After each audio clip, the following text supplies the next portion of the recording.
Buchanan, who's the attorney representing Vibes Cartel, and so many others on the ground. But one of his most famous clients, of course, Vibes Cartel, suspended for 2 years.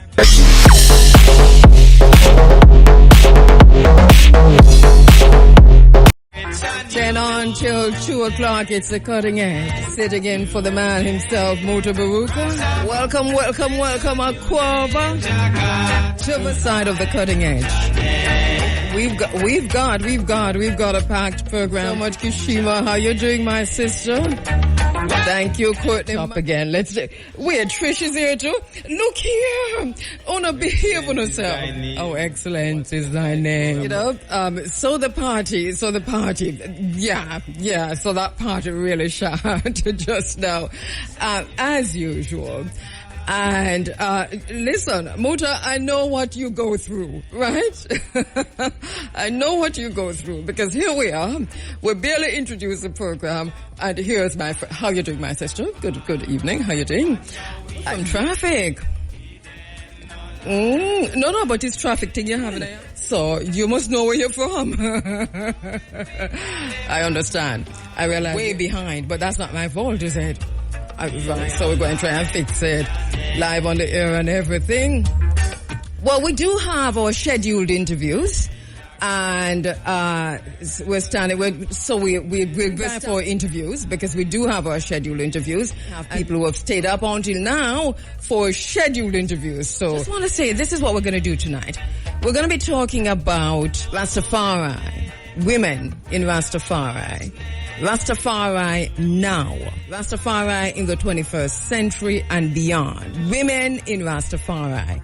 And we're starting to speak with Sister P and Sister Mitzi. We're going to be talking to Rusty and Sister Audrey. And we're also going to be talking later on about something totally different with Professor John Linder. But, the focus is, tonight is going to be on Rastafari, starting things off with women in Rastafari. And then later on, to look at all of that coming up. A quick break for Mutabaruka, and we're going through until 2 o'clock. I think that's when that's when DJ Matrix himself comes in. Wednesday, December 6th, 2023. What a week. Listen, when it's to news, this has been the week for it. And today decided that it wasn't going to be outdone by any day. So right here on the island in Jamaica, we've have all kinds of news coming out, all kinds of information. Some we've been waiting for, like the SSL, the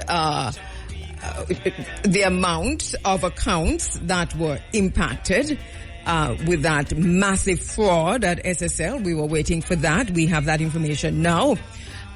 Some just broadside us, took us by surprise. So we knew that there was something in train. For example, the suspension of attorney at law Buchanan, who's the attorney representing Vibes Cartel, and so many others on the ground. But one of his most famous clients, of course, Vibes Cartel, suspended for 2 years.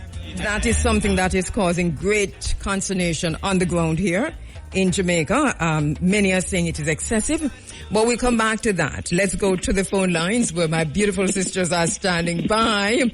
Sister P, Pauline Pettinot. Sister P is on the phone lines. Of course, you know Sister P as the organizer of Fluid Sinting. Sister P is Pan-African. She Rastafari. She is an activist, an advocate, and a social advocate, and someone who has been traveling back and forth between the continent of Africa and Jamaica for many, many, many years. And she'll tell us, of course, too, that she left her corporate job, we know that, from the United States to come into Jamaica as a Rastafari woman with expectations, not just of Jamaica, but of herself and what she could offer to Jamaica.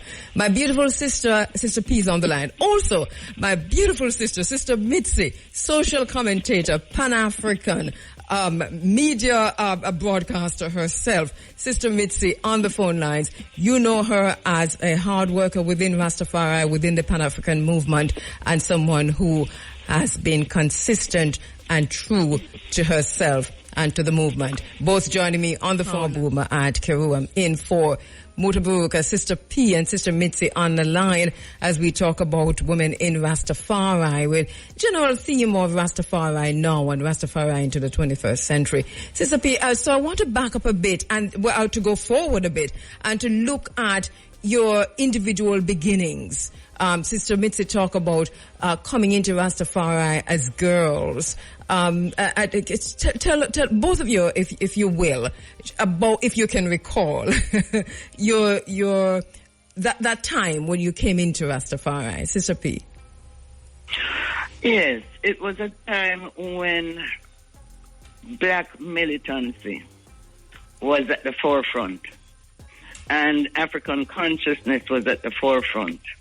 And for me, the only expression of that was Rastafari. So that's how come I ended up being a Rasta woman. And I like what Sister Minnie, sorry. Well, welcome, Sister Minnie. Let's welcome Sister Minnie. Yes, she's in this space with us. Yes. She's in this space with us. Yes. I like what Sister Mitzi said. I don't know why Sister Minnie was but there's a reason, Sister P. There is a reason. Let us just work with it. Because she would be here with us.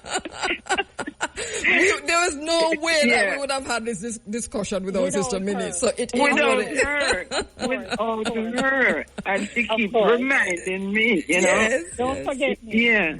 Because you see, in those days, women were not considered. You couldn't be Rastafari if you was a woman. But my upbringing was the fact that, I'm coming from a family of matriarchs, strong matriarchs. So I always had the confidence within myself that I could be anything that I want to be, and I can do anything that I set myself out to do. Yeah. So I was not distracted by that. And the challenges have been massive. Massive. Because there are still brethren out there that don't regard women as their equal. It still happens. Wow. Yeah, and you know what's really jolting me in the conversation we're having, because Sister Mitzi referenced it too, that in the early days you couldn't be Rastafari if you were a woman. And that was some people's thinking, though. That was some people's thinking. It was some people's thinking. Yeah. The Rastafari woman, the woman came to Rastafari through her kingman. Yeah. So, she took her time to claim her own crown, and I guess to sit on her own throne where, she could claim Rastafari on her own, and I met some very strong matriarchs who, as I said, were very humble because they had come into a tradition that they were so very respectful to, and not wanting to be aggressive but to be assertive, and not wanting to compete with but to compliment. And these are the women that really raised me, very, very strong women who held their own, but were very respectful to their brothers and their kingman, and it wasn't something that was intimidating for me at all. Going into the Nyabingi house by choice, with a kingman and raising a family there, going to St. Andrew High School in Kingston and growing up as a little brown girl, being educated, going to university. The natural progression at the time would have been to maybe be a member of the 12 tribes of Israel, and I was very drawn to it because it seemed so family-oriented, but somehow the Nyabingi energy pulled me more. I love the drums, I love the chanting, that kind of thing. But and then at the University of the West Indies now, that's where I got connected to sisters like Sister Maureen Rowe, another another Sister P, and Sister Dugo and Nuro. Sister Ijanya, Sister Sandra Alcott. They have all transitioned now, unfortunately. But that was my grounding space. Those were the sisters I was able to form a sisterhood with, and they were all so strong, very strong women, So that kind of grounding was very good for me there. you know, and it just made you know that you're stepping confidently into a space where you might not be immediately accepted, because the brothers, and you know, Kabu, the thing about it is, I grew up in a patriarchal society. Yes. I grew up in a family where the males were the dominant figures there. My brother, who was the only son in the family, he was the king of the children. Yes. You know, that's how my grandmother thought. So I understood it. So I didn't try to compete with it or to challenge it. And that's a point, Sister P, because about understanding it and not necessarily challenging it, because it really is very similar to at least fundamental Christianity or the evangelicals, if you will. Then a lot of us who grew up in certain churches would have experienced a very similar thing. Yeah, I didn't think Rastafari was necessarily unique at all, honestly. Well, in the social construct. I agree with you from that perspective, because, you know, I suppose many sisters and others who are listening can actually identify with growing up in a church system that was very similar to that. So that, Sister P, do you think has something to do with how Rastafari evolved with a kind of a connection back to and a validation through the Bible and through Christianity to some extent? Yes, I do feel that ones and ones, their only way of feeling that they were a part of society or whatever, or to be accepted, was to accept the Bible. You know that I am totally on the other side of that. I don't want to get into that, yes, yes. But back to what Sister Mitzi said. She grew up in a patriarchal society, and I grew up in a matriarchal society. For me, I was not introduced to Rastafari by a male or a man. I found Rastafari on my own, which I think is probably unique for a lot of sisters out there. And because of that, no matter what was going on out there or what I was supposed to be or not supposed to be, I didn't pay any of that. I didn't pay that any mind, because I knew that I was always going to be who I am and bring to the table who I am, because my whole thing was about progress, activism, and I cannot leave out black liberation, because that is very important to me. I know that, now we have this thing, everybody is going to be Rastafari. I'm not in that boat. I'm definitely not there, because as I said, it was the black liberation, the African consciousness that brought me into Rastafari. And I think it says something about that space then, Sister Mitzi, where the Rastafari woman could enter and through the beliefs and practices of Rastafari could empower not just herself, but also that liberating space, or that space for liberation that we wouldn't have found elsewhere in society. Of course not. And, just like what Sister P is saying, it didn't only represent like an African liberation in terms of the context of a race of people, but for my own liberation. That's really what I was looking for. My own spiritual liberation. And what it did for me, and certainly what the matriarchs, as I continue to honor them, what they did for me through the traditions and principles that I was taught.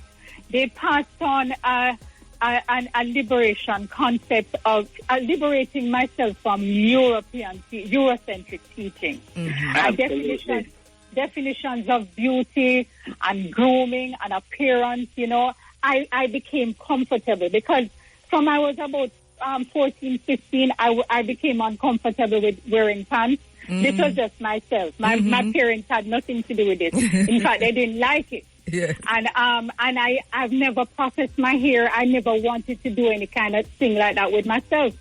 So, so beauty was being defined now in a certain kind of way around you. a certain kind of look, which was Eurocentric. So seeing a Rastafari woman was so uplifting for me, to see a woman who was comfortable in her skin, in her dignity, her modesty, her femininity, her naturalness, and that was a big part of my personal liberation, and led to me, gravitating to something that helped with my spiritual liberation. I wasn't comfortable in church. I didn't like the principles, and I didn't like the theology. I didn't like the philosophies. So I was really on that search for my own liberation. And I found Rastafari to help me with that. Wow. Let me hold the line for me. Let me take another break. I'll come back, Sister P and Sister Mitzi. We're talking about women in Rastafari, looking at Rastafari now, Rastafari in the 21st century and beyond. But just kind of sound call for looking back to go forward. I hope that Sister P and Sister Mitzi has chill with me. Sister P, you mentioned earlier that there were many challenges in the early days, but you also said that there's still, even now, many challenges that the Rastafari woman face within Rastafari. Can we talk about some of those challenges? Well, quite recently, this Rastafari brethren was, when it came up, when Portia Simpson Miller was going to be the Prime Minister, and you would hear, I heard Rasta man saying, them not under no woman rule, those type of things. And you look at those brethren, and basically they have the same attitude towards women. But because as a Rasta woman, it comes across to you personally as a Rasta woman. But challenges, for instance, there are certain people in society that think that because you're Rastafari, that basically you're illiterate. Yes, that happens. Because I have people that come up to me and they will say, I didn't know that you were so intelligent. So things like that still happens. I don't know if it is because I'm in rural Jamaica. No, I don't think so, Sister P. It's part of the classism and ignorance that we still have to face in society. I'm not sure about your Sister Mitzi. I don't know if you face that, but I certainly face that when I go out. When you speak is when people begin to recognize that you're not necessarily, and they really do say what Sister P just said. What is your own experience, Sister Mitzi? I certainly agree. I think the stigma is still there, and you always have to be raising yourself to a higher standard than maybe the normal person, And I remember teaching in the classroom. I don't teach in the classroom anymore, but I remember, the kind of questions that would come to you. You apply for a job that you're qualified for, and you present your resume and you're called for an interview, but you're subject to a different level of scrutiny. And I found that at the last place that I taught, that you're expected to come with a certain kind of behavior, and you're expected to want to indoctrinate the children, so you're pre-warned. So there is that stigma going out there now to represent an organization that I work with. Sometimes it's very challenging because when they speak to you on the telephone and they see a Rastafari woman turn up, you can see the expression on their faces that that's not what they expected. So, you're called to a higher order to prove that you are as good as anyone else, So we still have that challenge in this challenge the same way our children have challenges still going to school with locks. Unfortunately, at a time like this, we still have challenges even in relation to employment, because it's not like the Rastabi days when they say long-hair pretty people need not apply. But you can know that they're a bit more open and a little bit freer, maybe in the arts or something, but some areas still have that kind of approach and that kind of attitude. And this I would agree. I think, and it's a critical point you make there, Sister Mitzi, because when you look at the impact of the Rastafari woman on society generally, on Rastafari itself, but then on widely in shaping the community. It's phenomenal, you know.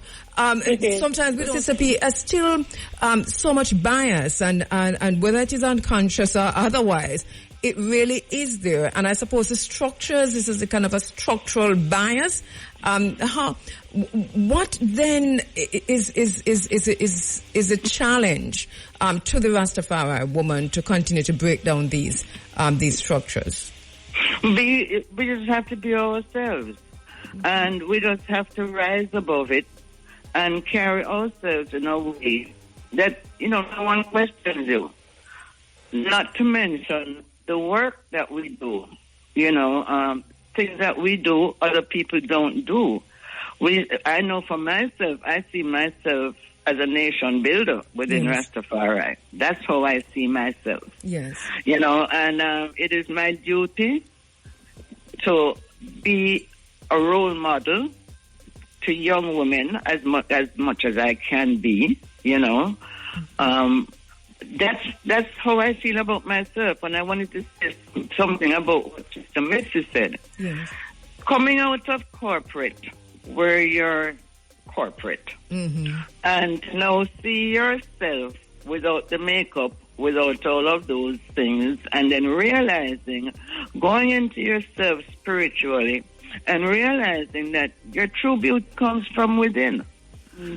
And focusing on that rather than the external. Yes. Of course, I love to dress up. I mean, that's another whole thing. Tell me about it. On the other hand, I do feel myself as a queen.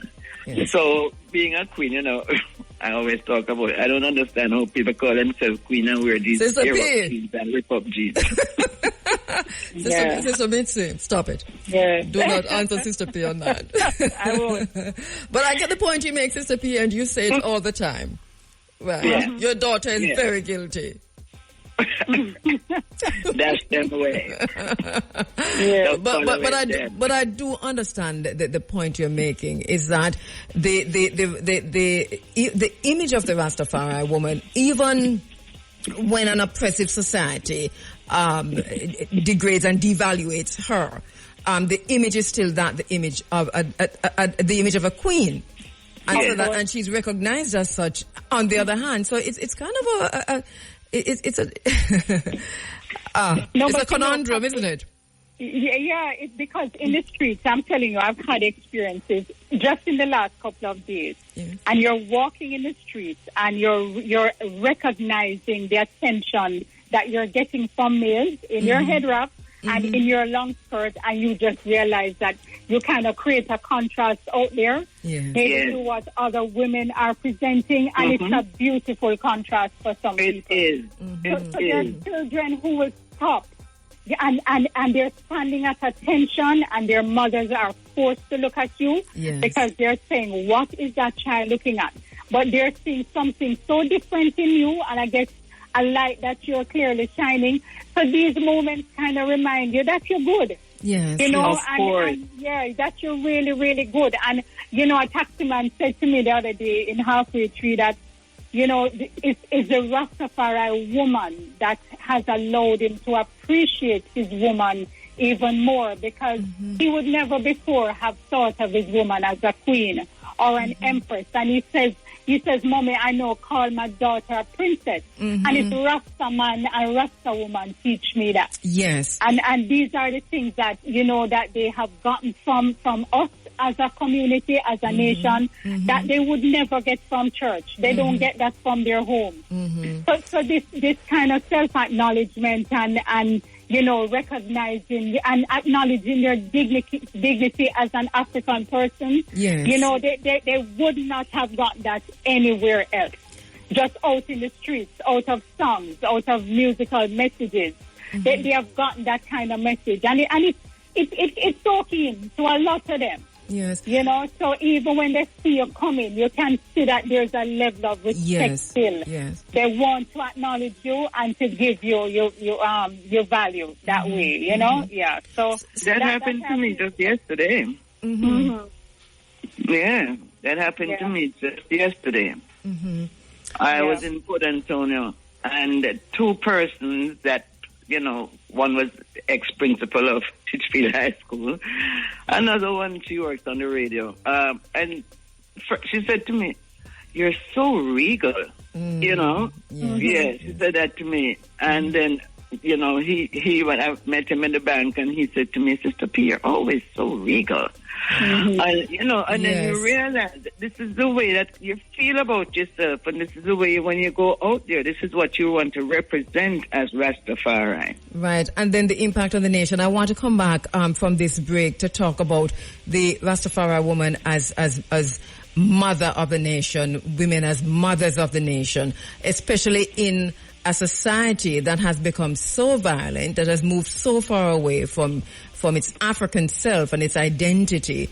What is the role of the Rasta woman, and how can the Rasta woman, being the mothers of the nation, help to change that status quo? A quick break, I'll come back. Line as we look at Rastafari in the 21st century and beyond. In this segment, talking about the Rastafari woman and the Rastafari woman's contribution to nationhood and to development and to sisterhood. One of the things that I personally really embrace at all times is a sisterhood that I get from treatment that I get from my mother, Sister P, and from my sister Mitzi. It is phenomenal. So much about parenting, that conversation is ongoing now in Jamaica, and we seem to talk and don't do much. But when you look at the Rastafari woman, the Rastafari woman who is setting an example, and many Rastafari women do that, how Rastafari women raise their children and so on, there is a template there to emulate, isn't there, Sister P, Sister Mitzi? I start with you, Sister P. We watch you. When the system wasn't providing the kind of liberating and Pan-African based and African centered based education for your own child, you created your own school. This is how serious you were. I did. And this is something that I want to say right now, because, you know, within Rastafari, you have a lot of sisters who don't want to send their children to school. And I want to just say to them that, you know, that is not a good thing, because education is the key. And I'm not saying that Eurocentric education, but even when you know that, I think you know how to function within the system. Because if you don't know how to function within the system, you cannot defeat the system. The system will always defeat you. And that is something that, you know, has not been, you know, this is something that back in the days, I don't know how much it happens now, where Rastafari women are not sending their children to school. That, to me, is almost like child abuse. I have to say that. I'm very sorry, but I have to say that. Yes. And so, and the reasoning, I think, was similar to what you would have gone through, but then you came up with the solution. Yes, you have to come with a solution. Yes. And I had never taught school before, but I also knew that I did not like school when I was going to school, so I had to come with something that was different. Yeah. And I knew that it had to be, you know, we had no images of anything, of any other people but African people on the wall. It was totally Afrocentric. Also learning about your culture. Because, you know, talking about the violence, I for one feel that culture is the only thing that can bring us back. Because we have totally lost our way. And we have allowed, you know, in African societies, it's the elders who set the pace. In this society, is them that just born, they determine how the society is going to go. The Gen Z and the Gen Y. Yes. So that takes us to, as you talk about culture, Sister P, the keeper of the culture. We know culture is fluid. We know, you know, we're not saying that it's static, but the keeper of a culture, identity and heritage and so on. This is Rastafari, isn't it? Woman and man. It is. So against that background, and I go to you, Sister Mitzi, against that background, there is, and as I said before, there is something to be learned, not necessarily appropriated, but to be learned from the Rastafari woman, from the Rastafari family, when it comes to how to nationhood and nation building, especially when it comes to our children. Yes, I agree. Despite all the challenges that the Rastafari woman faced in the early days and beyond, I think she maintained her strength, and her spirit of resilience. She was the person who had to kind of protect her kingman and her family from a society that was so hostile. She was the beautiful part of that union and that grouping that could step out there a little bit easier than the man and come under a lot less attack. So she was the person who kind of held that structure together. And but she has been on the front line, but standing up for her family. Family was such an important part of our growing up and who we are. And I think I've always embraced the principle of it takes a village to raise a child.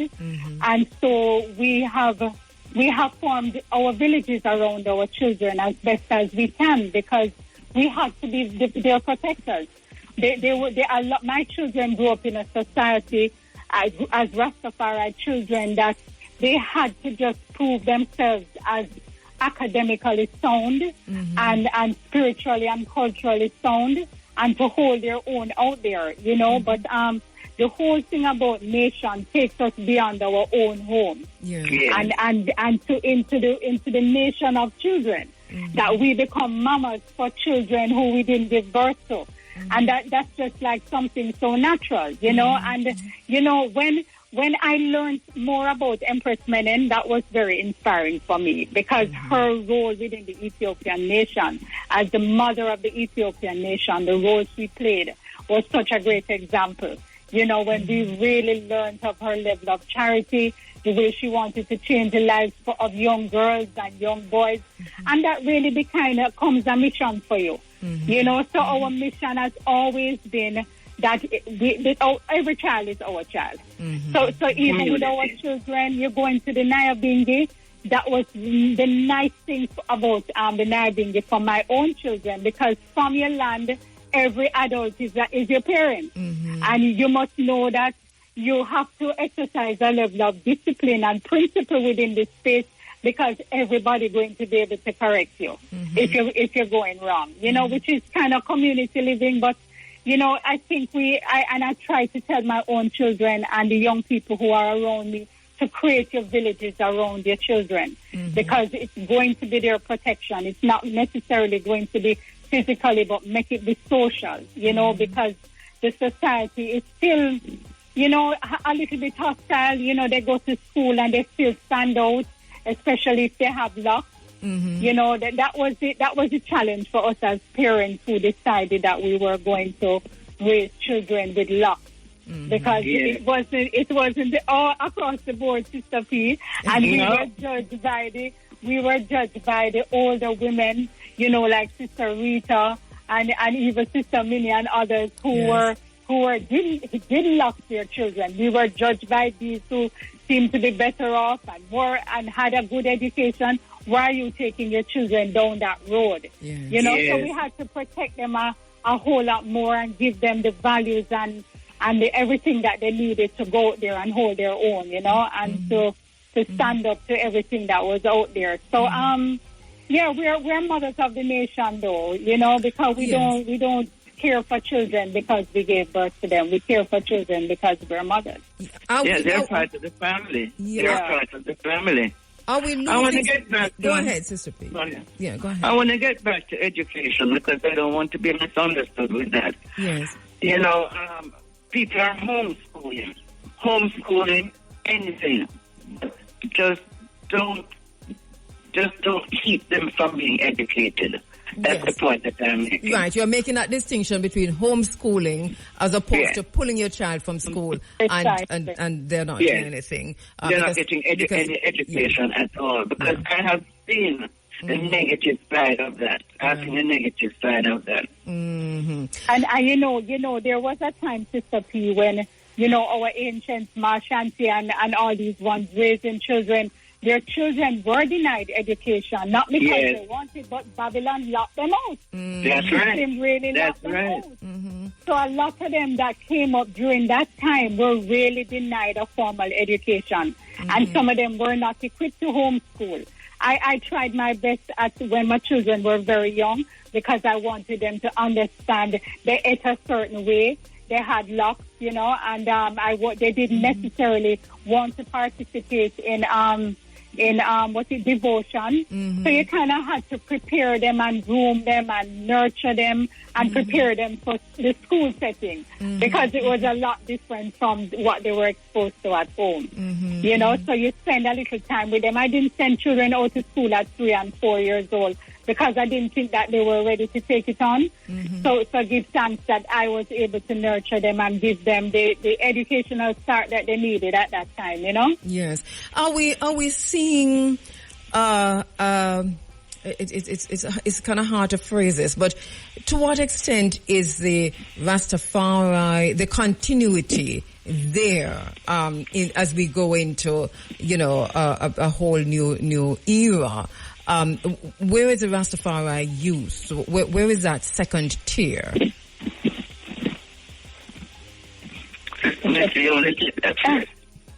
I think just like how we rose up in our time, they continue to rise. Yes. You know, so we continue to see them.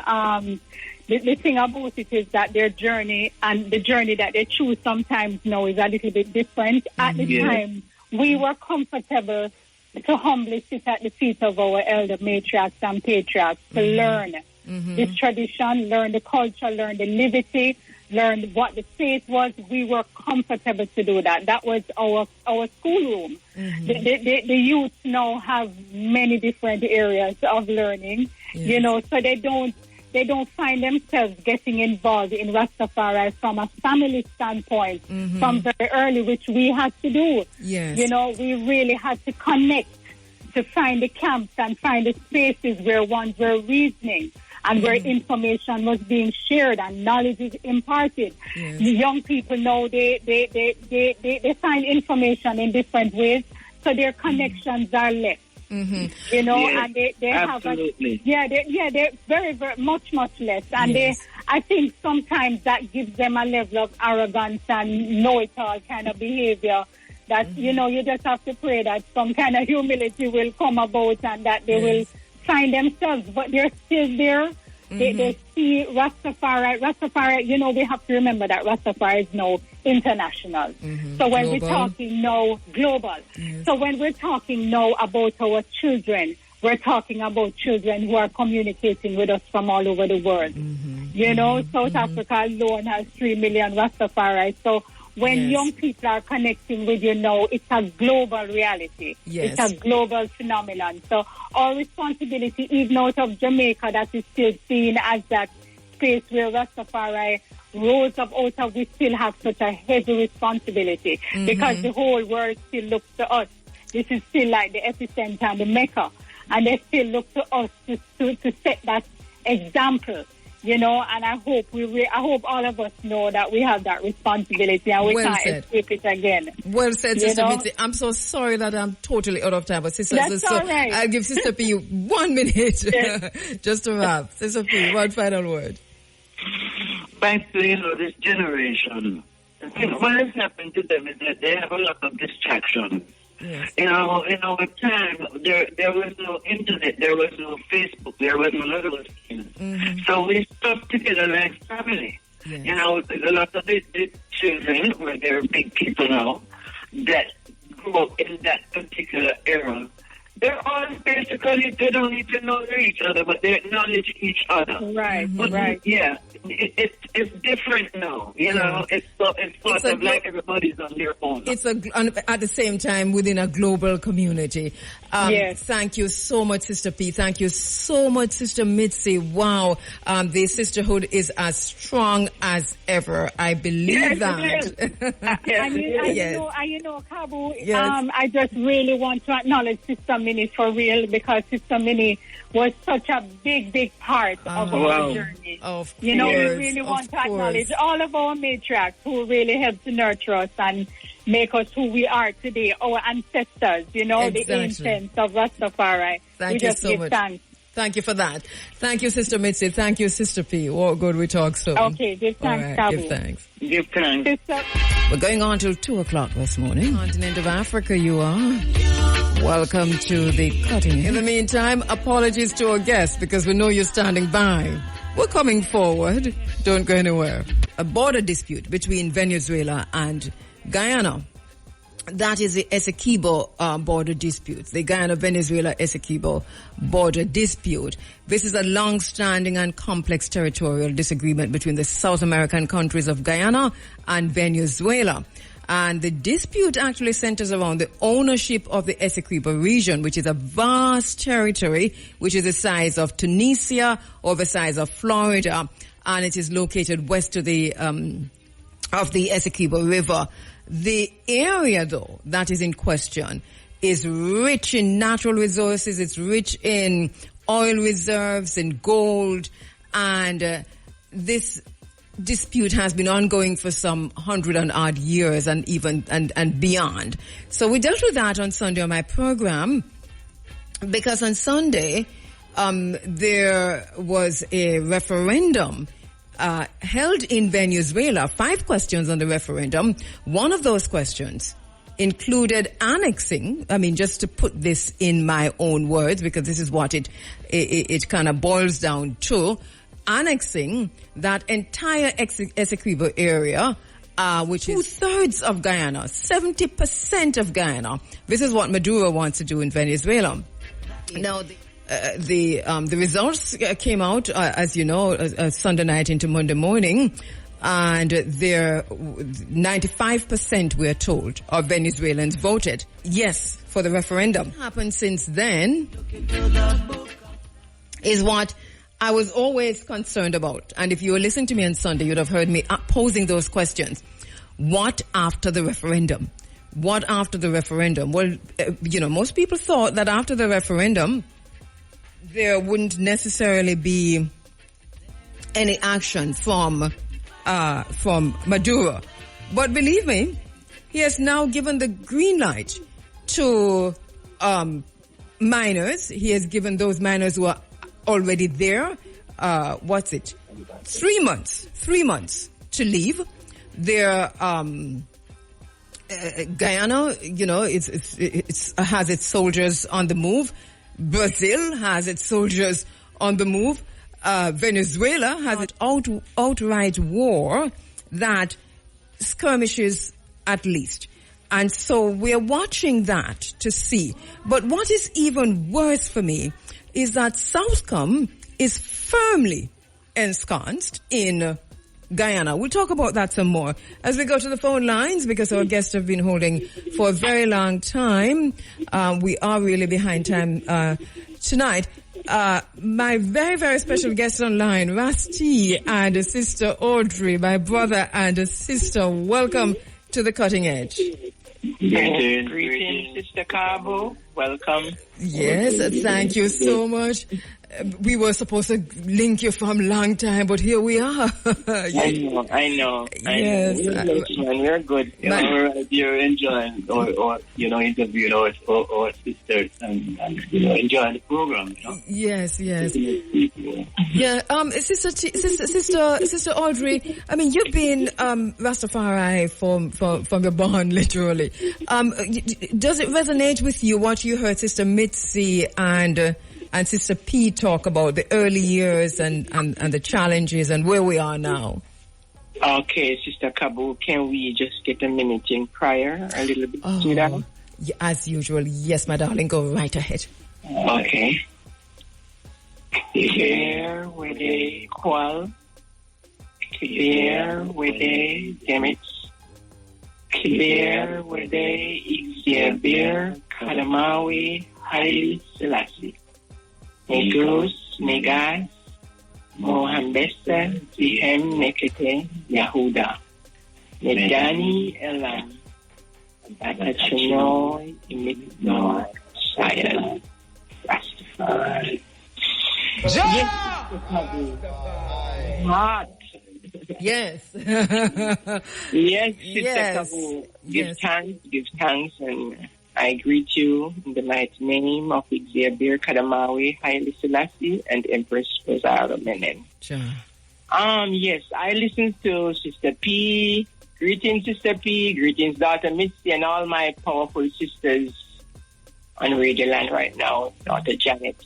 Yes, I heard Sister Misty and Sister P. I am going to be honest to you, my time was rough. I didn't get none of that rough thing, Sister Kabu. Yes. I came in the late 80s. Yes. And I am so stubborn, so I wasn't allow myself to be ruled by the men like that, Mm-hmm. I had to be be by side, hand in hand. Rusty. Good night, Rusty. Oh, you know. Yeah, good, man. That's true. But I'm not, that's why they're not cool, because I don't do that. I know. We're like brothers and sisters. Yeah. And I turned 66 last. I didn't get any birthday greetings from you, but I missed it. Yes, so happy belated solar return, my thank sister. You, sweetheart. I'll send you a nice little text. Yes. All right. Yes. Sister Kabu, when I remember I was in America and I went to Atlanta, Georgia. I went to a bingy, Anaya bingy there, and I started to raise chant, Mm-hmm. And the brethren them stormed me, that I can't raise no chant. I said, look here, the home that I was grown up in, we don't have no bullies. Yes. You can't bully me. Mm. And so where were you? Were you in the bingy? Yes. You were in the temple, Atlanta, Georgia. Okay. Were you in the Nabingi Tabernacle? Yes, and they didn't want me to raise no chant, but I continued and I worked myself, and I went back to Miami and I did the same thing, and I came to Jamaica and I did the same thing, so I didn't get that rough house. Yes, I see where there's also, and I think even today, I'm not quite sure, you can correct me if I'm wrong, where in some mansions that women are not allowed to play the drums. Am I right or wrong? Yes. That's really true. That's really true. The only place where I go right now where they play the drum is down by Profile. Yes, I mean he's done. At Pittsburgh, he cannot do that. Yeah, he's done such a brilliant job, really, in understanding near Bingi and the relations, because this is I think this is one of the contentious points though within Rastafari, for Rastafari women, that you're not allowed in so many places to play the drums. Why is this, Rusty? I think we need to just break it as women sometimes. I don't think we should really can't play a drum. I have drums in my house and I play them. And we really can play some good drums, Yes. We can conjure up all of those Irish, into that bingy, if they would allow us, but they won't allow us. Yes. All right, so I interrupted you, Sister Audrey. So you were telling me about what happened in Miami and... Yes, so they say I couldn't raise any chant. And I spent like 15 years in America. Mm-hmm. And my kingman supported me. So when I was there, I keep doing it and doing it and doing it till they accepted it. I could raise chant, and I come down to Jamaica and I can raise a chant. Because guess what happened? I have the brethren. I treat them like my sons, I treat them like my sons, and I gain that respect. So I didn't come into the rough time. I didn't get that roughness. Yeah. You're so smooth. So you would have seen, Sister Audrey, how things have moved over time, right? Or things have changed over time, even while there are still challenges. Yes, things have changed. Some things for the better, some things for the worse. And but you know what happened? The sisterings, we get along very, very good, but sometimes the brethren are a little bit touchy, They are a little bit fussy, and I know they're listening to me. They're a little bit fussy, but what do you mean by them a little bit fussy? They're a little bit. They make everything bother them, even the drums. So we can't get a way to rise up. how we would like to rise up. So is that these and obviously not everyone, but the brethren who would be that little bit fussy, is it that they're steeped in the dogma, in the doctrine then? Yes, and the old school thing. So we are trying to take on to ourselves something new, right? So don't leave the women at the back. We want to be hand in hand with them, man.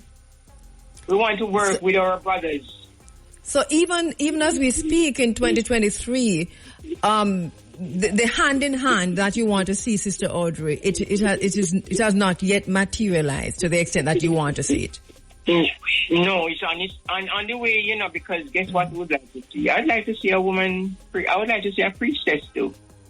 Oh, there are no priestesses. Mm-hmm. No, just men, the priests. But we could have priestesses too. I see. And yet Nyabingi herself was a high priestess.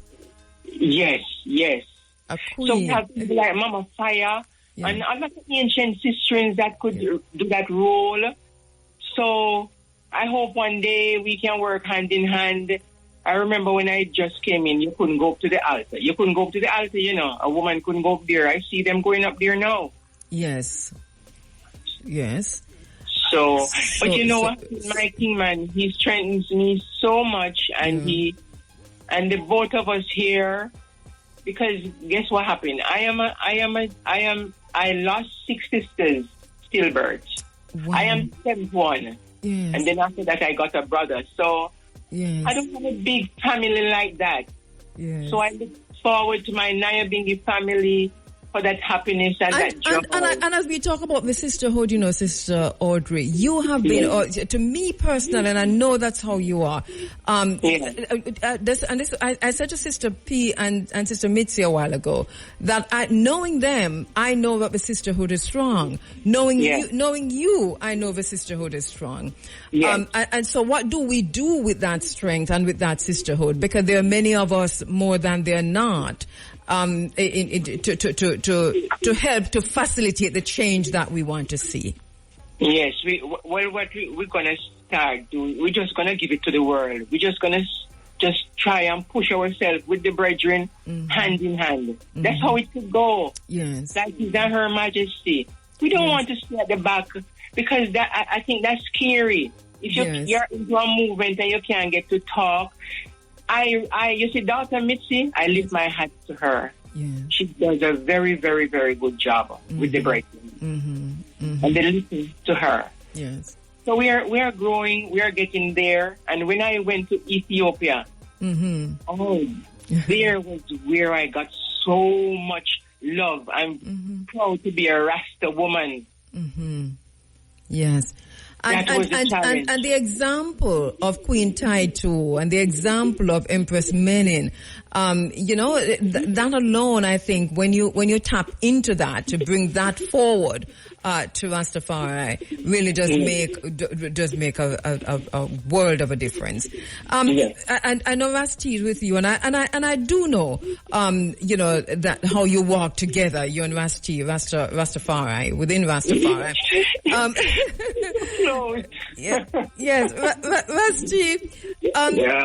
So you hear the sisters, and obviously there's great optimism because all we have heard here tonight is where we started, where we are now, how far we have come, where we are now. Even though there's some negatives in the process, but how Rastafari is evolving is cause for optimism.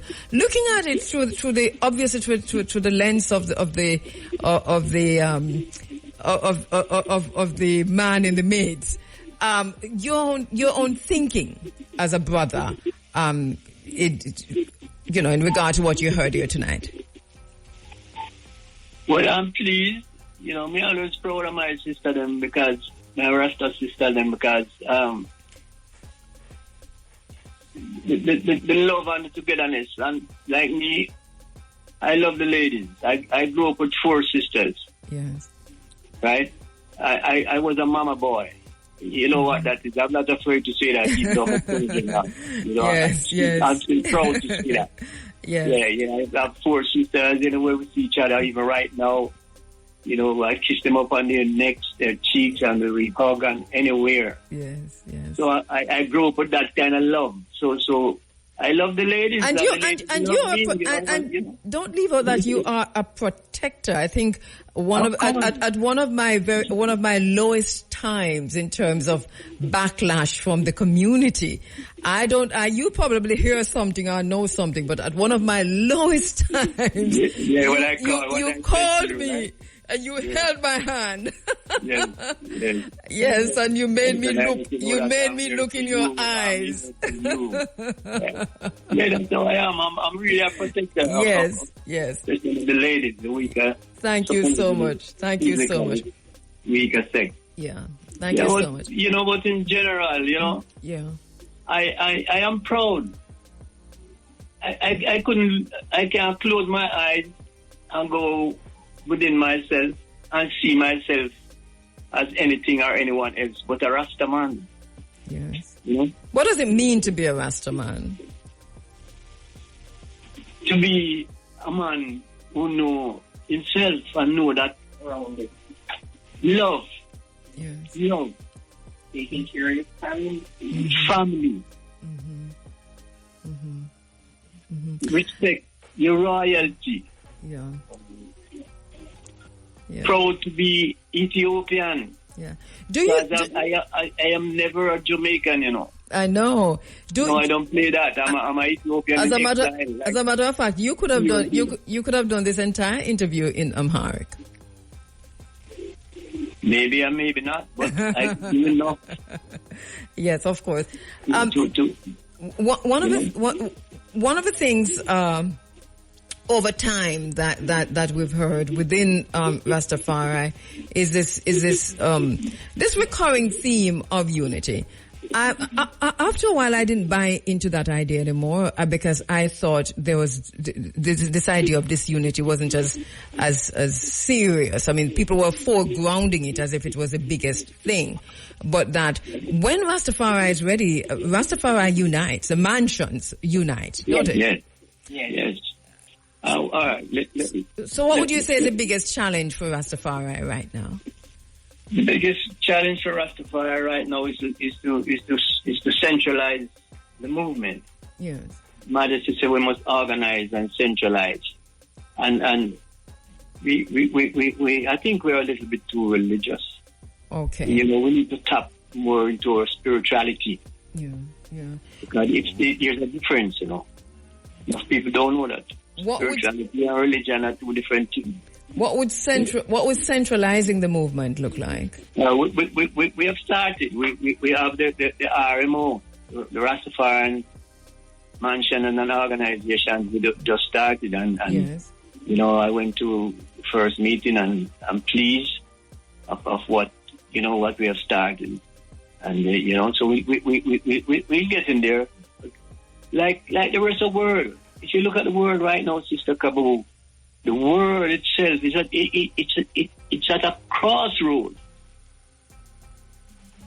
Yes, all over the world.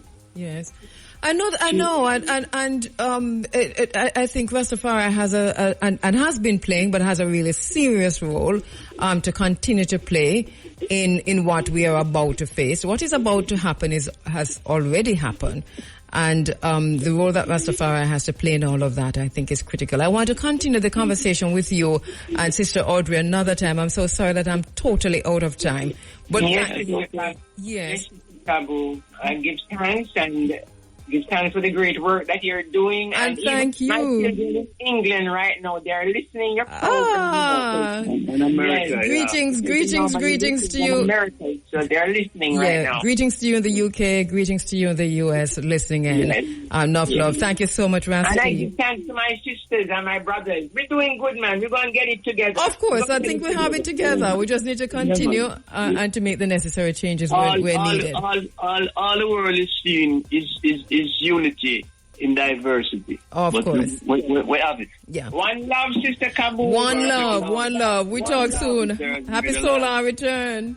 Rastafari. Up and running, trying our best to do that, but it's definitely not happening. So let me go back to where I was. My apologies. on all of that. Hey, it's all a mess. My bad. Good morning to you. My name is Kabu. I'm in for Muta. Professor John Lindo, are you there, sir? No? So I thought I had Prof on the line. Not quite sure what happened. To have a quick chat with Professor Lindo. And right after that, I'll be opening the phone line that the Prime Minister of Barbados, Prime Minister Mia Mottley, has once again spoken to, you know, it's funny. Are you ready for me? No? All right. Oh, okay. I really do have to go. Let me take another feature. So it's just the intro of this song that I'm playing why I laughed, right? What are you doing? I'm good for myself. Yeah. But I want to bring to attention,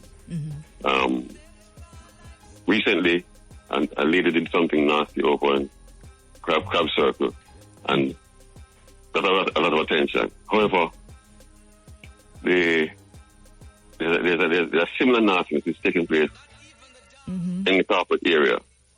In where? Corporate Jamaica. Yes. Has been producing chicken up at Arnold Road, producing chicken for the nation. And the waste from that area has been coming down through the gully.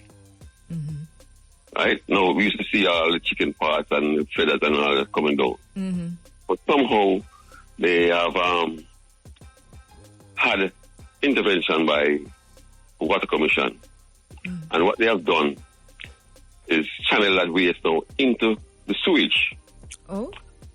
The sewage now comes through down the same gully. Right. I can provide videos for it, pictures for it as well. Yes. When they started, before they prepared the road for the cricket World Cup, they dug up from Central Avenue all the way out to East Street along North Street. They came to be putting in new pipes that is going to help the situation. Mark you. We have a aged piping system in the corporate area, and to add industrial waste to that, really going to put problems. Now, what it has done, they have diverted also some of the water through a culvert under St. George's College. It runs out into the gully, just above North Street. That is exactly where they are. I know people turning on and knowing with that. It comes out right just up where St. George's College is. Wow. Right at North Street. No. But this must have a stench. No, hold on. That is what I'm thinking, looking at, you know. Sometimes it is unbearable. People who live in the communities from Armand Town come all the way down, all the way to the seaside. People have to live with this kind of thing. I remember a good friend of mine, she's dead and gone now. Sent call me after rub her foot for her, or the tiger bomb. It has nothing at all to do with her sickness. Just the smell. The smell was unbearable. Wow. I brought this to the attention of Ministry of Health. I've been to the public health inspectors up at Crossroads. I've been to DEPA. I've spoken with Jet. The Gleaner company, which is right at North Street there, has not produced a picture on the southern side, on the northern side of that gully, you know. They've taken the picture down and said all the people are dirty and they're shooting in the gully.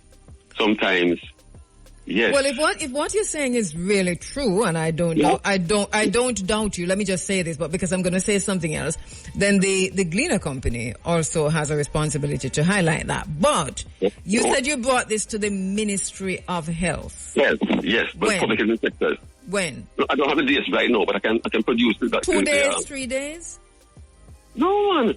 In 2017, Whoa, Observer published an article that they made an interview with people from the chicken people up the road. And they said, and this article, I can also produce that. Yes.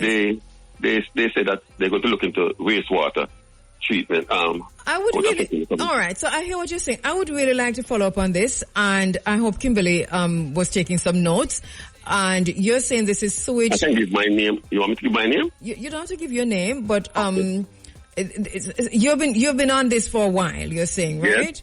Yes. And without anything done. What have you been told? It has been getting worse. You know what happened recently? Mm-hmm. Just recently, a homeless person has set up a little settlement right at North Street there, right at North Street by St. George's College at Wall there. And it's living there now, right over that stinking smell. But a lot of people must know about that. I mean, this is not a secret. To you, when the only time we saw nothing coming down that gully was when Honorable Edward Seaga was being buried. Nothing came down that gully. Listen, I'm going to forward what you've said. I'm going to ask our newsroom just to follow up on it and to see where it leads, because it's phenomenal to me.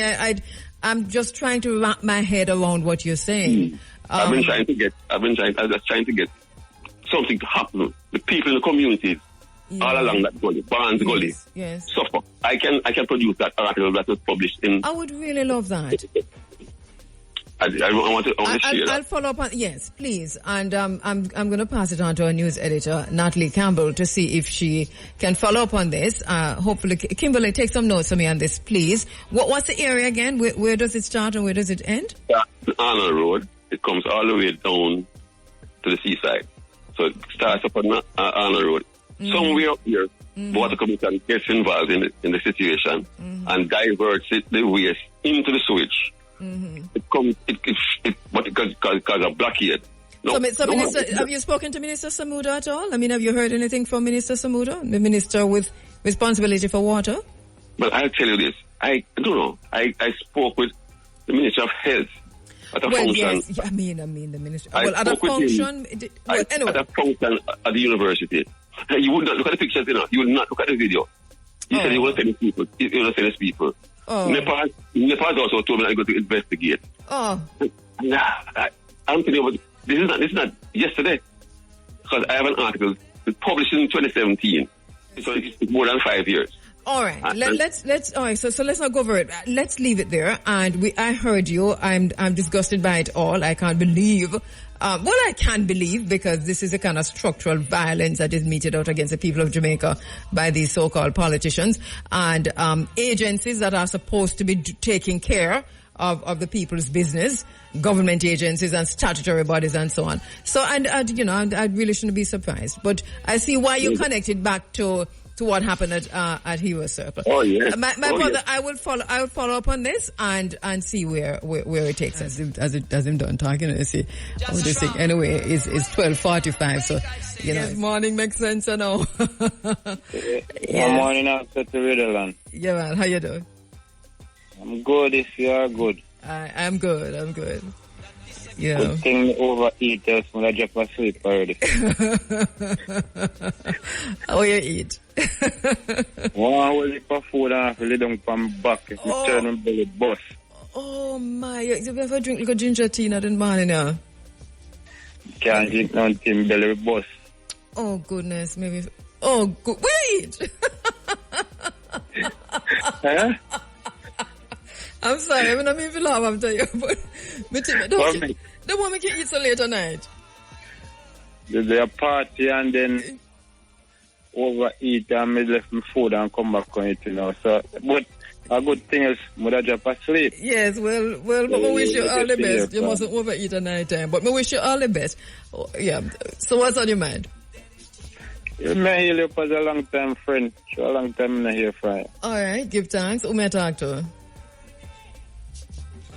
Jafire. All right. Mrs. You look disappointed in that Jafire, but because you overeat, me never recognize your voice. You know me? No, it's not, but I don't know you, but you say me a long time friend. But you know me, man. What you mean? Where me know you from? You know, my friend when we used to come down at the reading lab down at Negril. Down at Negril. Yes, they call you reading lab. The poet, man. Yes. Remember the poet? Yes. I used to come at Peter Touch same way. Same way. We are in Westmoreland. Yes, man. In the West where there is more land. And then we come over Marcus Garrish place so much time. Come take care of Remember me now? Yeah, man, remember you from start. But look here now. So what are you going to do about the indigestion and all? About the overeating. Oh, remember say ask God for forgiveness. Then so no overeat him. Yes, I think you will. Yes, I think you need to look for forgiveness. Can go pray tonight and get some blessings. Yes. Well, I'll be pray for you too. Yeah, pray for me. That's nice, man. Yeah, man. I will go buy a present. Yeah, man. I call on all the ancestors, man. You need help. Ancestors, a good thing I call upon. Every single one of them. Yeah, man. That's why I come along to you, though. Well, yeah, me think me go come west soon. Come where? West. Which part? There's more land. Where? Westmoreland beginning? I won't say. You'll hear. Since your man was a listener, you say it on here. I don't want to talk before. And then I make it. Right. Well, if you call look for yourself. Yeah, man. Give thanks. Take it easy, Jeff. Yeah, man. Give thanks. I'm going to jump asleep now. No, man. You know, fire me. Just say fire me a bun. Yeah, man. Bunny fire today, man. Brother, how you doing? I'm good, you know. Yeah, give thanks. I'm so happy to know that I got the voice. Believe me, every day I would like to meet you face to face. When I hear you say that you are from a little place called Rock Spring in St. Mary. Yes.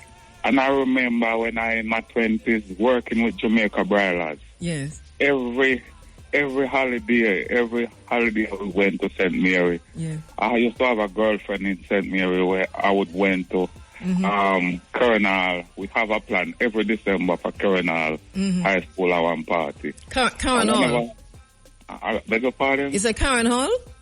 Coronal, yeah. Okay, yes. And whenever time we want a good bed, we have to leave Woodside and come down to Rock Spring. Well, see, then now you know exactly which part you're there, because that's right. Because when you say Karen Hall, Woodside, Rock Spring, then you... Yes. Whenever time we want a good bed, I come down to that community. Yes. I want to hear you say you're from Rock Spring, believe me. I feel like one day I have to see you. And yes. I commend you for the good work that you have done. Thank you. But because I know it's about Rock Spring and Hopewell and Marlborough people listening, and maybe want to question the thing a little bit, and if you fix it right, because so really and truly, I am from Hopewell, Marlborough, which is a little bit down, but my great grandmother and grandfather and my ancestors, them and the Tainos and them, came from Rock Spring. So we did Rock Spring is just the same, just that we never did live there. All right. Yeah. So here up Rock Spring, Woodside, Coronal, Gale, that's a way on the bottom there, so anyway, we come back up Richmond, Highgate, Fraserwood, all of that area. Palmetto Grove. Yes. I know the whole place. Barks River if you go down the other side. And Flint River. Right. One man used to have an upstairs shop right at the square, Woodside there, so. Woodside. Something like that. We used to go up in the hill there, so. Some people, but used to like me, and me not born in St. Mary, you know. Me a Westmoreland man, you know. But you did have a girlfriend in St. Mary? Yes. And I used to work at Jamaica Brothers and I go up there all the while. Okay. I used to go up there with a friend, but when I go up there with a friend, I noticed nobody hardly wants to. The type of company that the friend keep, I find out that something wrong.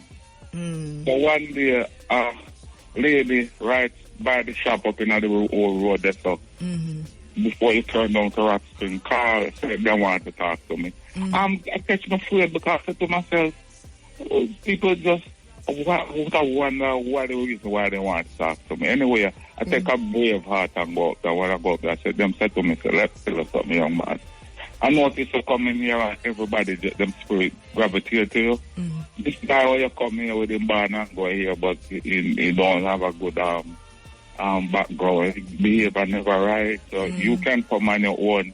We make your system. So I started to come to Woodside at my own. Yeah, people will speak their mind. Woodside is important in the history of Jamaica because obviously very much. This is where the Tainos, it's a Taino community. The work of Dr. Erna Broadbent is phenomenal. I know you may learn it from, Yes. Atabe, who we used to call one Bobby Susan, when the parents used to grow up, is a Taino goddess. There's also so you have the Taino culture, then you have the African culture, because we have Daddy Rock, which would be connected back to Nigeria and West Africa and so on. And you have all of these caves, because it's about Rock Spring now. You have numerous caves and sinkholes and so on, but Wolipa caves. And on some of those caves, there are artifacts, the Taino artifacts, drawings, images, and so on. Dr. Erna Broadbent has done a brilliant job of helping to preserve that culture. This is how we were able to, those of us who grew up hearing that we were Arawaks, because my great-grandmother used to tell me that when we grew up, that we're Arawak and Maroon. We're Arawak and Maroon. So we know that I want to ask about it in a question. I have a connection with the Maroon. I'm Farquharson from Maroon. Oh, you're Farquharson? Yeah. Okay, I had a Farquharson in my class, Paul Farquharson. Yeah. When I was going to high school. Not my father, still. My mother is Farquharson. I'm married. Okay. My name is Romel Morris, a.k.a. number 12. Why 12? Yeah. Why 12? Why number 12? When I went to St. Catherine and lived, a stranger in the community, I went to a little gathering one day and I have on a Ganzima number 12. Oh, okay. I hear someone say 12, but I wouldn't pay not much mind. Right. The man said, you me talking, no man. You want to the Ganzima 12, and believe me, it become a brand. Yeah, the brand is. Yeah. Give thanks, number 12. Until we talk again. Yeah. And we talk again. Yeah, my God. Critical analysis or deep diving of the issue. It is complex, much more complex than it appears. Right around the time when the United States sanctions or loosen sanctions on Venezuela, the first things that Maduro does is to claim, and then he has now redrawn the map. If you look at the map of Venezuela now, it includes Essequibo. Guyana says that it's an existential threat. So we're watching that. We have to watch that because this is geopolitics at its best. Let us watch, more than anything else, let us watch Southcom. Yeah, we're watching Brazil and Maduro and Guyana, but make a watch Southcom now. Guys already, but hey, here comes Southcom. Guyana has a population of what? 800,000? 125,000 of that actually live people, and these are indigenous people. And fight, and you have Venezuela fight, and the indigenous people have been deprived of their own voices. Full disclosure, as I have been saying for weeks, full disclosure, I am firmly on Guyana's side, understanding all of the ramifications. My program on Sunday, so I'm not going to spend time here, but I know that there are many arguments to be made, and I know that some people are on the fence, and rightly so. I really envy those who are on the fence because I wish I could be on the fence, but I've taken a decision, and that decision is to side with the people of Guyana. Not with the PPP, but with the people of Guyana. Also, I spoke earlier of Isaac Buchanan. I know this is way in the morning and so on, but let me just bring that up again. He has now been suspended for 2 years. There is an ongoing conversation in Jamaica about whether or not that was harsh of a suspension, and many people agree that it is.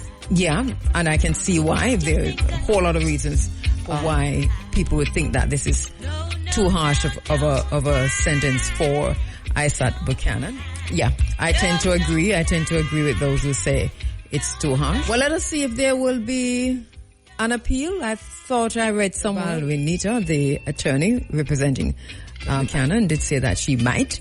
I'm not quite sure if she said that, but I think that I read that there might be an appeal. Not quite sure. See Mia Motley in England talking about reparations. It's interesting what she said.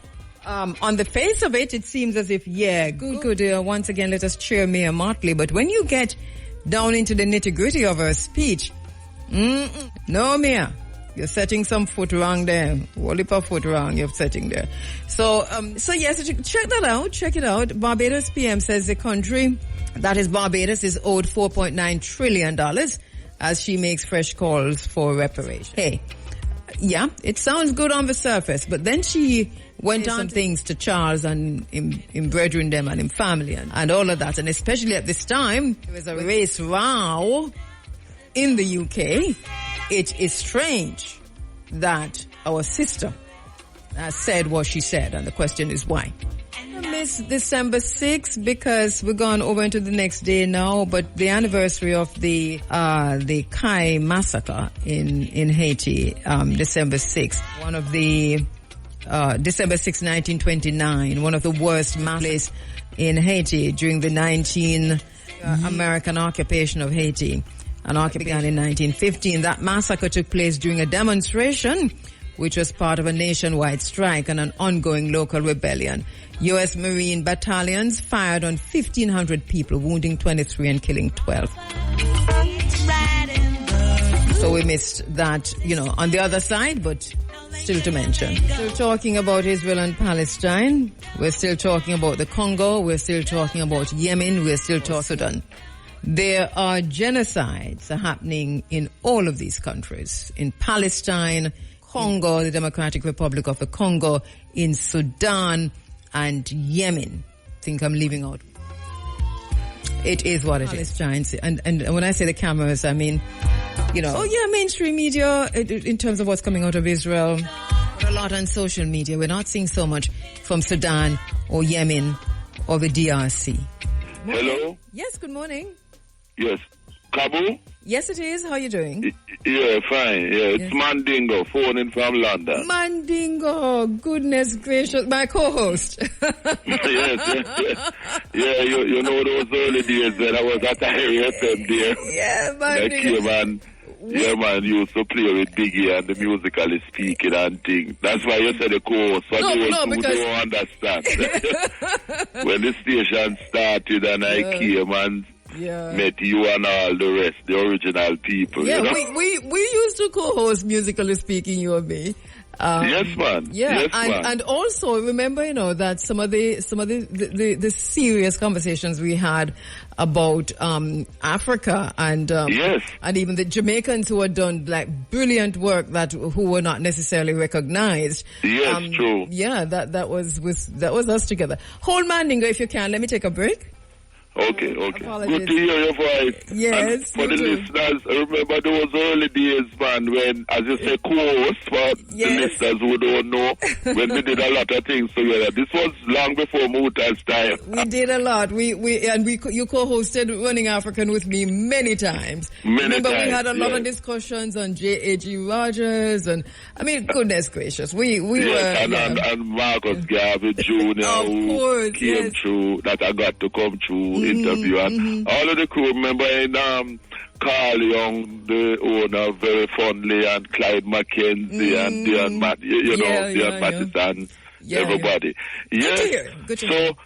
Keep up the good work and thing. And I must say, I was listening to you a few minutes ago, and I am, like you, I am totally and unequivocally on the side of Guyana with this Essequibo thing. Yes. Totally. Tell me why.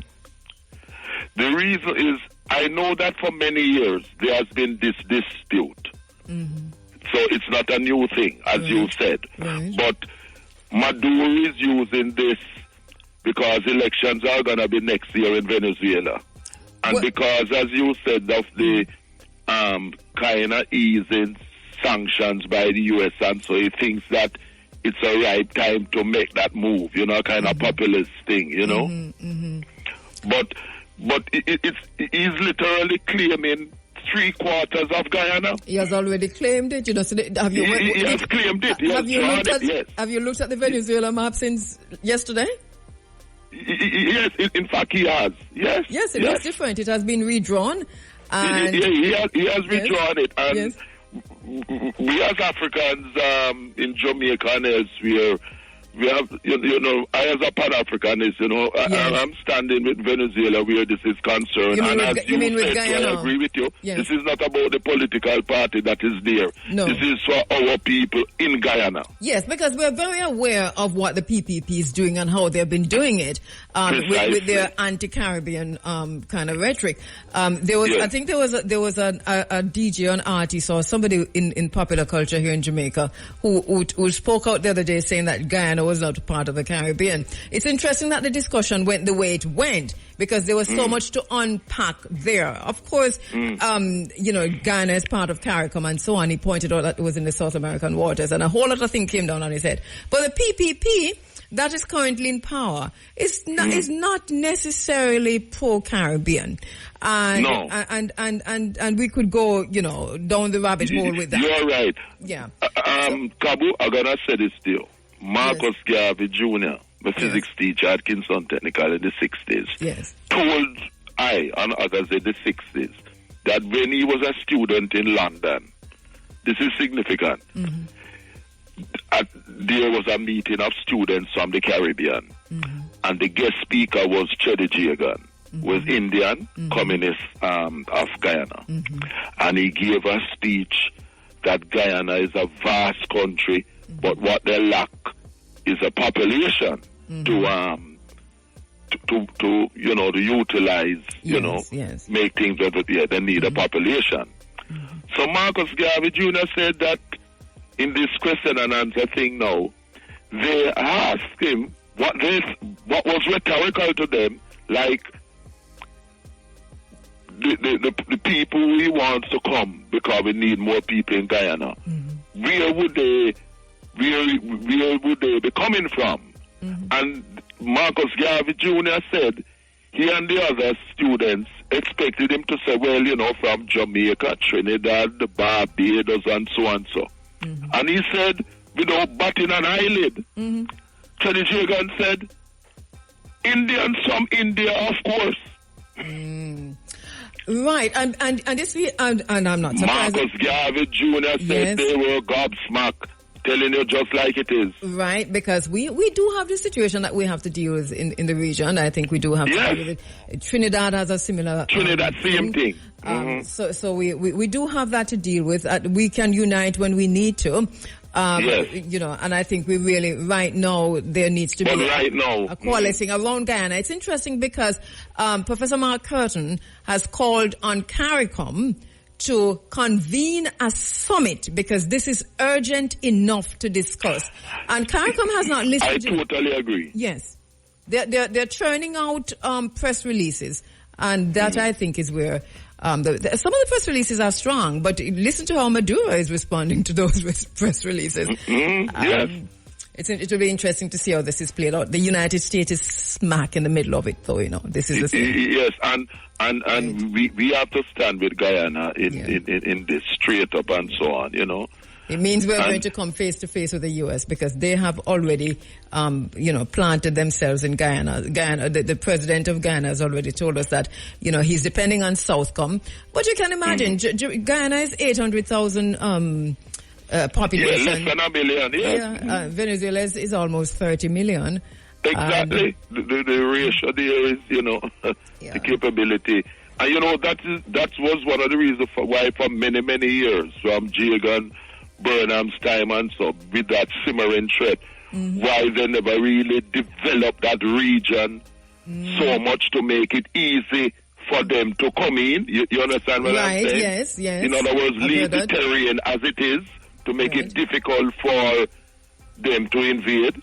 I'm concerned about the indigenous people who are there. They're saying Amerindians. The indigenous people who are there, they have different languages. They have I saw Maat the other day and but so on. They are the native original people, and I agree with you, Kabu. They seem to, have their voices. They have taken their voices from them. I'd like to hear what these people say, what they think about everything, and why not give that to because it's their land. Yes. Yes, very sad. I see Mia Motley is there in England. Did you hear this speech? Yes, I heard you saying some things, and what I agree with you. You said she said some things, and while I agree with her about republic with Barbados, which is what Jamaica should have gone long ago, and some other things, I have had some reservations about her, because I've noticed that despite talking about reparations and that type of thing, she has a kind of neoliberal attitude. It's a neoliberal agenda that she's part of this neoliberal project. Yes, and this is why I am not into her straight. Right. I'm not for or against her.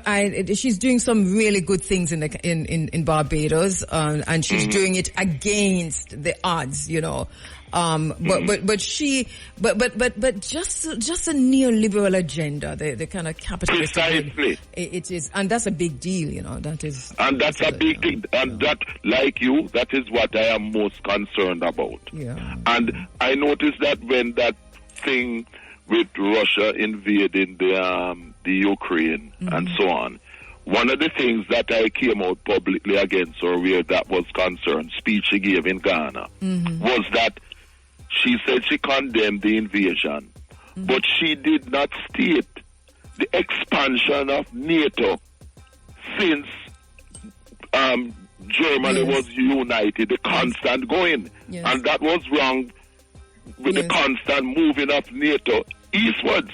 Yes. Which is a threat, you know what I'm saying? Of course. I don't think we can talk about Russia and Ukraine without talking about the expansion of NATO. And my own feeling on this, and this is where I stand on this, is that, Russia is fighting NATO in Ukraine. It's a proxy war. It's the same thing that I have said. The same thing that I have said, because that is what it is. It's a proxy war. Yeah. Same thing we see happening in Yemen. Happening in Palestine now. Yeah, and also in Yemen. And in the DR Congo, we have a whole other situation happening. Same thing. In your houses of parliament, well, not your, but in the House of Parliament, today, I noticed that there was this big conversation about Rwanda, because Rishi Sunak seemed to be failing terribly on Rwanda. They're not going to win on Rwanda, because this is blood diamonds, I am totally opposed to this sending people to Rwanda, to that dictator Paul Kagame. Yes. You know, they keep talking about him like he's so good.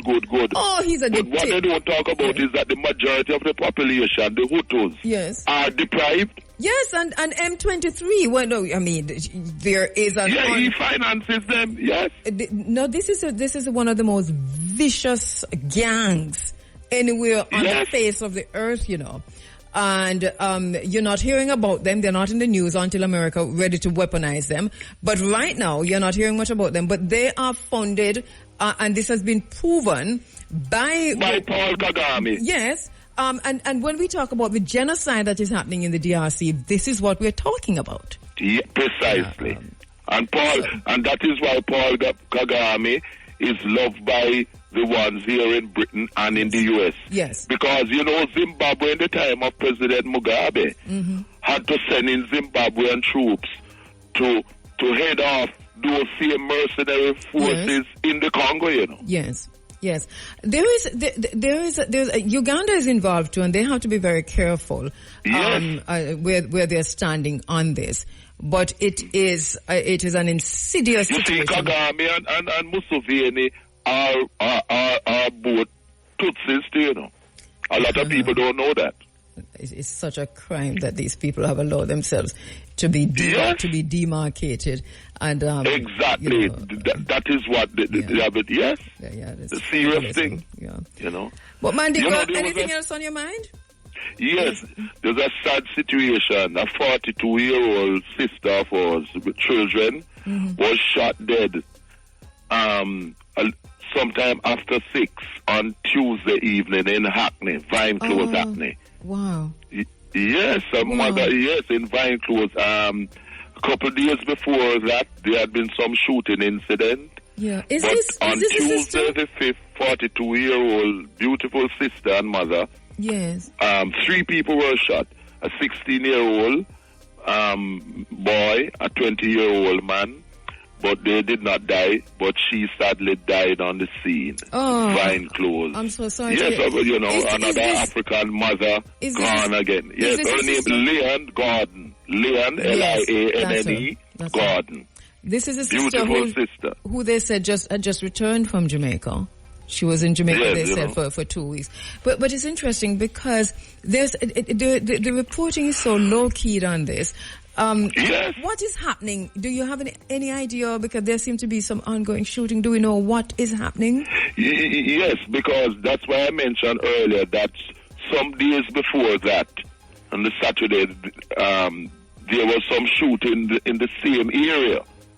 Okay. You see, and spent shells were recovered by the police and so on. Yes. So it is some ongoing thing in the area, and as soon as I get more information, because Hackney is an area that I know well, because when I got that information, I was actually doing my own radio show on Flavor Radio, yes, and so on. But I will be in Hackney personally on the ground, because certain things not over the phone. Yes. Please. And I'll get that info, for you somewhere, somehow. Yes, please. Thank you so much, Mandingo. It is great hearing from you. You've just brought me back to those old days, but thank you so much for calling. You, 1990 and onwards, those were the days. Yeah, man, early days. Thank you so much, my brother. Keep well. Okay, my sister. Right. Keep strong and keep on doing the Pan-Africanist work. You have never wavered from the cause.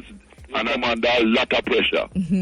Thank you so much, my brother. I know, words can't suffice. But when we are a Pan-Africanist in the mold of Marcus Garvey, Amy Ashwood Garvey, Amilcar Cabral, Garvey and others, we have to carry on with their work. Of course. Thank you so much, my brother, Mandingo. Okay, my sister. Right. Keep strong. You too. Love.